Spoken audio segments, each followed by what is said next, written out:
It is almost Royal Rumble time. My favorite part of the year. Of course, a huge reason for this is because you get the whole turn 9, 8, 7, 6, 5, 4, 3, 2, 1, and you're never 100% sure who is going to come through the curtain. And when you get a mega surprise, I do the dance of joy. But I am Simon Miller, and that's right, today it is the 20 most random Royal Rumble entrants ever.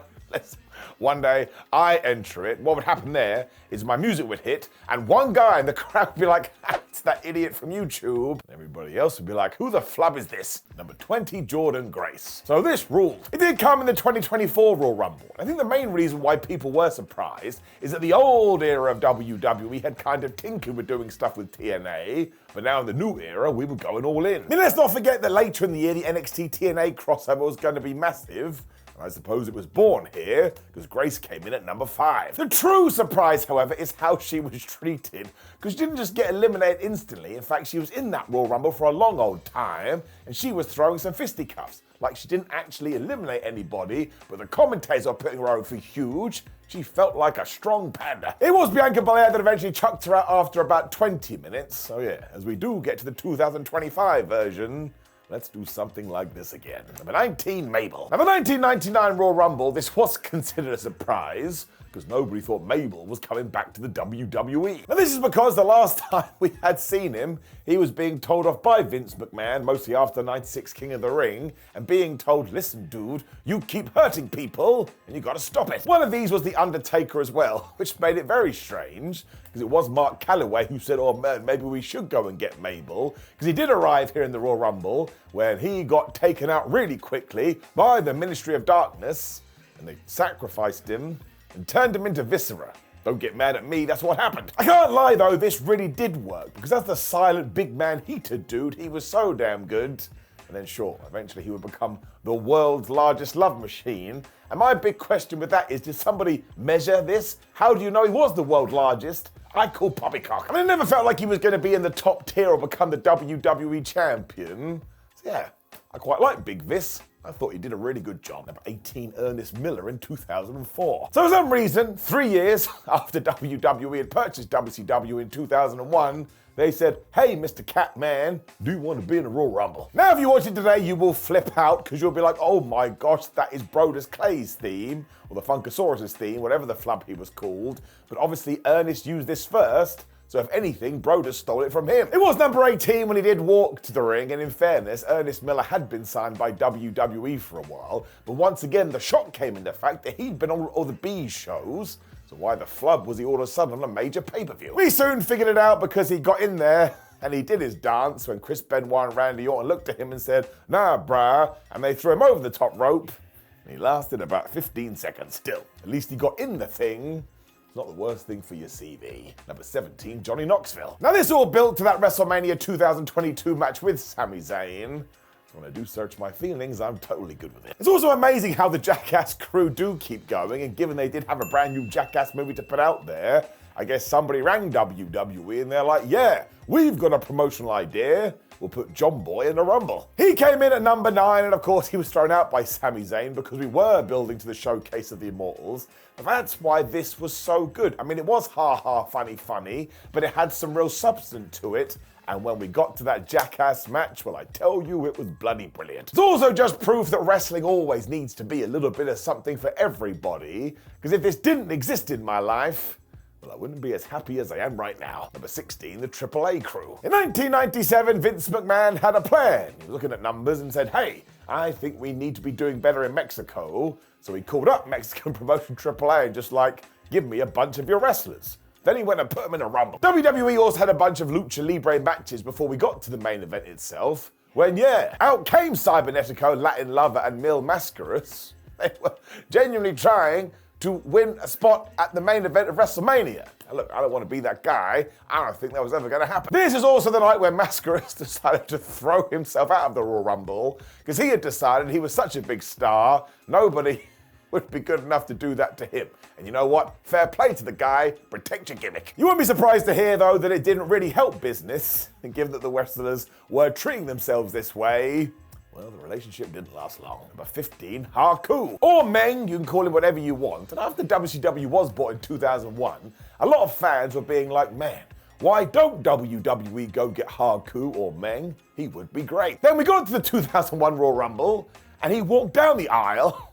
Everyone was like, well, how the hell is this happening? Because, of course, this pay-per-view happened before World Championship Wrestling had been bought. And if you were watching WCW, Haku/Meng was the hardcore champion.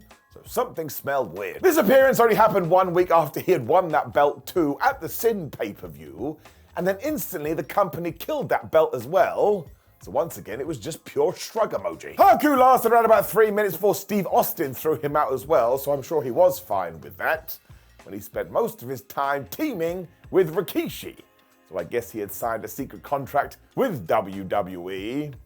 There's another reason why the Royal Rumble is so good. Number 14, Karma. It makes me so damn sad that Karma or Awesome Kong never got a proper run in WWE, because if there is anybody who could have adapted to that style, well, it was her. And there was some surprise when all of a sudden she did walk into the 2012 Royal Rumble, because one, she was only the third woman in history to do this, but also two, we hadn't seen her since May 2011.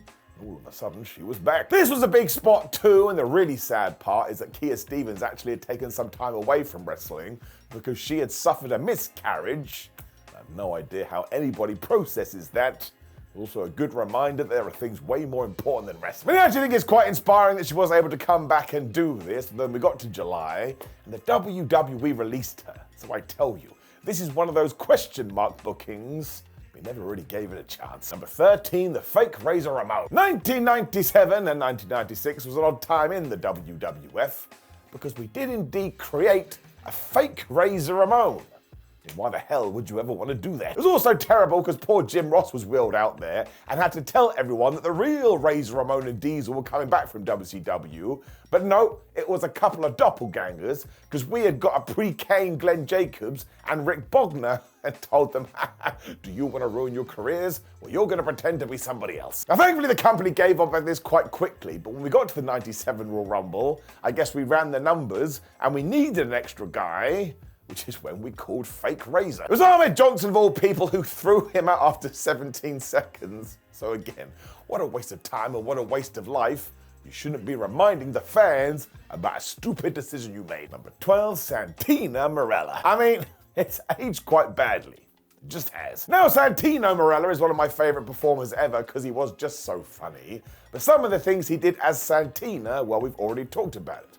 However, when we did put him in the 2020 Women's Rumble, well, I guess it was just a nice joke with a fair punchline. Because honestly, he only lasted 60 seconds before Beth Phoenix and Natalya threw him out of there. And of course, that was a nice callback to the past, because at one point, Santino and Beth had been the best of friends. The reason it was so shocking, though, is that we hadn't seen Santino Marella on WWE TV since 2009.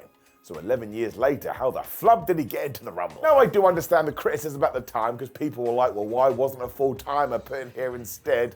But again, if you had picked somebody that had a huge upside and they got chucked out of 60 seconds, well, that's not giving them any kind of opportunity at all. And also, it's always nice when the Royal Rumble does have a joke.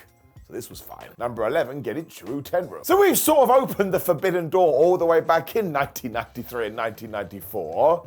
Because Tenru, of all people, was in the damn Royal Rumble. Both of them. He lasted 13 minutes on his first attempt, which isn't all that bad, and he must have trained over the next 12 months, because when he arrived in his second one, he moved that up to 17 minutes. Guess who chucked him out in that latter one too? It was Bret Hart and Lex Luger, and they went on to double win the thing. Now, it's a shame Tenru didn't then challenge Bret Hart to a match, because I tell you, in the late 90s, that would have ruled. Although he did have another cameo, because of course, the 1994 Royal Rumble is when Yokozuna killed The Undertaker thanks to a group of heels, when we quite literally sent him up to the skies, and do you know who one of these bad guys was? Well, it was Tenru. If you hadn't figured that one out, I don't think you're listening. The WWF even had an explanation for this, because they were all like, well, Mr. Fuji hired Tenru because he is a gun for hire. That was a terrible sentence. And I suppose we paid him enough money that he entered the Royal Rumble and decided to murder The Undertaker. So now you know. Number 10, the Great Kabuki. And the 1994 Royal Rumble was filled with surprises, because yeah, in at number 22 was the Great Kabuki. not trying to be horrible to the man, but in the mid-90s, he was the least Vince McMahon wrestler ever. Now, over in Japan, Kabuki's mask and overall demeanor definitely works. He came across all spooky wooky, but you know the deal with Vince. He just wanted Super Jack guys. And yeah, when it came to the Great One, well, that's not how I would describe it. The fans in Rhode Island didn't know who he was either, for obvious reasons, when Lex Luger grabbed him and chucked him after only 3 minutes. Of course then, Kabuki was back later to help with The Undertaker's death. It really was a very strange time. Kabuki had also found his way to the WWF in 1990, and then after 4 years he was back.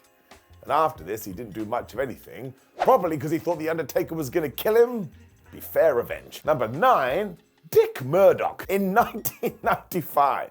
That is absolutely amazing. I mean, Murdoch had debuted in wrestling back in 1965, so of course, this was a long while after that.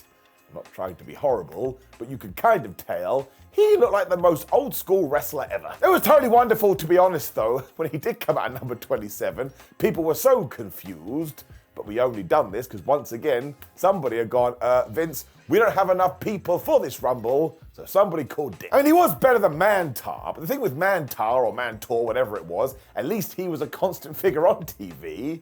That was not the case for Murdoch. We hadn't seen him in the WWF for years. It's also one of the reasons why the 1995 Royal Rumble is the shortest Rumble of all time, because everybody realized we don't have enough star power in this, so let's just get it done.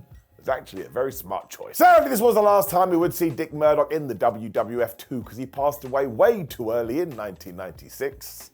And it's always tragically sad. Number 8, Doug Gilbert. Who is Doug Gilbert, I hear you ask?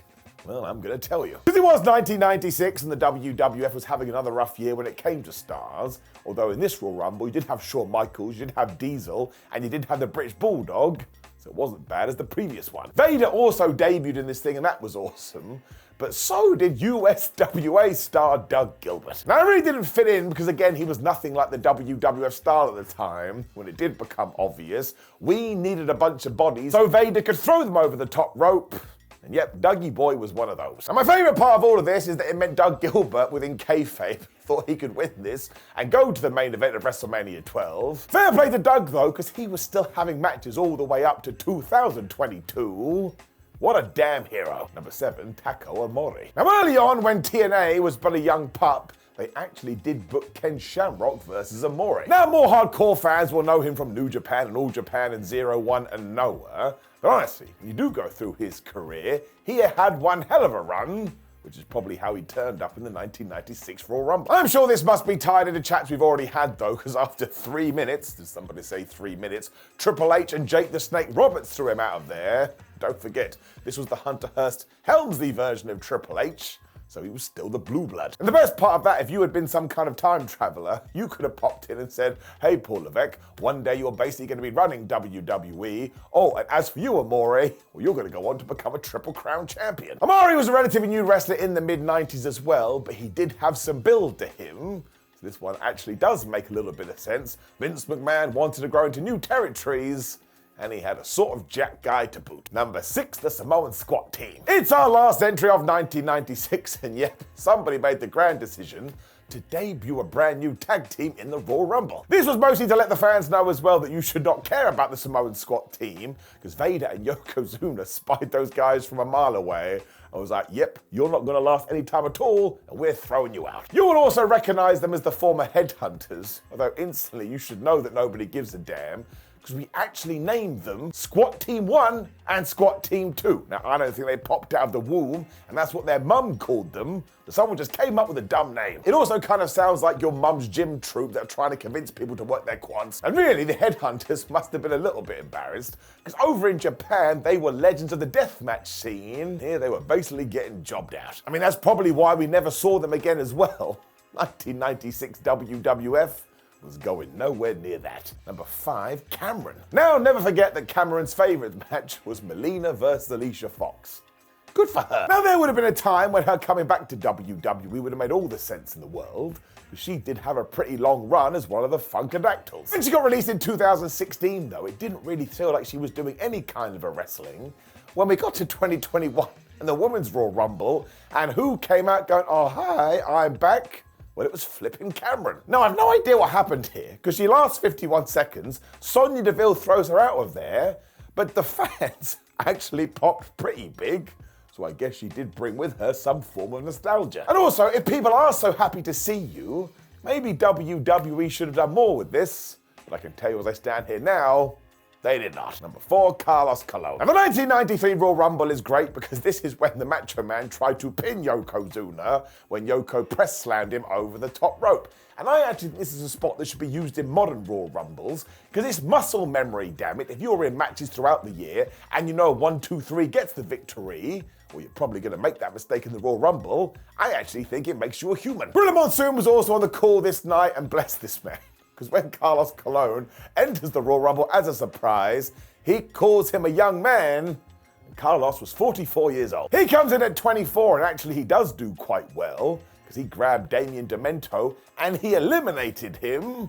I, for one, didn't see that coming. This is probably because he did have a huge name down in Puerto Rico, but Yokozuna didn't care about that, and he grabbed Cologne and chucked him out. Now, he didn't lead anywhere, so mostly I am telling you this for your trivia brains, because, of course, who is his son? It's none other than Spit and Apple Carlito. So I think the WWE mostly did this because in terms of wrestling circles, people did know who Carlos Cologne won. But out of that, well, there's not much to tell you. Number 3, Drew Carey. I mean, this guy got inducted into the WWE Hall of Fame. Totally smashed. Now, I do love this so much, because on the Sunday Night Heat before the 2001 Royal Rumble, D'Lo Brown and Headbanger Mosh have to fight Kai and Tai to decide who can enter the Royal Rumble, whereas Drew Carey just walked up and said, screw you, man, I'm going in. Now, he's really fun to watch, because Carey has no idea what is happening. It's quite clear he is not a wrestling fan, when all of a sudden he is stood in the ring by himself, and who comes out next? It's flopping Kane. Drew was then so scared he just leaps over the top rope and eliminates himself, which actually means, as I do stand here, in 2025, nobody actually ever threw Drew Carey out of a rumble. Jim Ross summed it up best as well, because he made sure to get a little shot in there when he went, I tell you, Mr. Drew Carey is a nice guy. I don't think he knows anything about wrestling at all. Quite. Number 2, Dan Mather. So stop right now. I am not Dan Mather, okay? When he was around in NXT, I would get this all the time. Can you please stop taking bald guys and saying we all look the same? This was, of course, the greatest Royal Rumble in 2018, which was not the greatest Rumble, but it was in terms of statistics, because we had 50 people in this thing. So surprise, surprise, it was a hands-on deck thing. It's why we did call up a bunch of people from NXT. But listen, no disrespect to Dan, he wasn't doing much of anything on WWE's third brand. So what chance did he have here? He lasted 2 minutes before Braun Strowman threw him out of there, and Mather entered at number 40. 40? Whose idea was this? Once again, it was really, really dumb. As we know too, Braun would eventually win the thing, and he got that green belt, which he definitely still showcases today. Number 1, Hiroki Sumi. So let us finish with the 2018 Greatest Royal Rumble 2. Mostly because it was stupid. Because when WWE started working with the Saudi Arabian royal family, they were like, man, we'd love to see Yokozuna. Meaning Vince McMahon had to go, well, that would be great. But Yokozuna has been dead for a very long time. I mean, that was in the year 2000, 18 years before this event.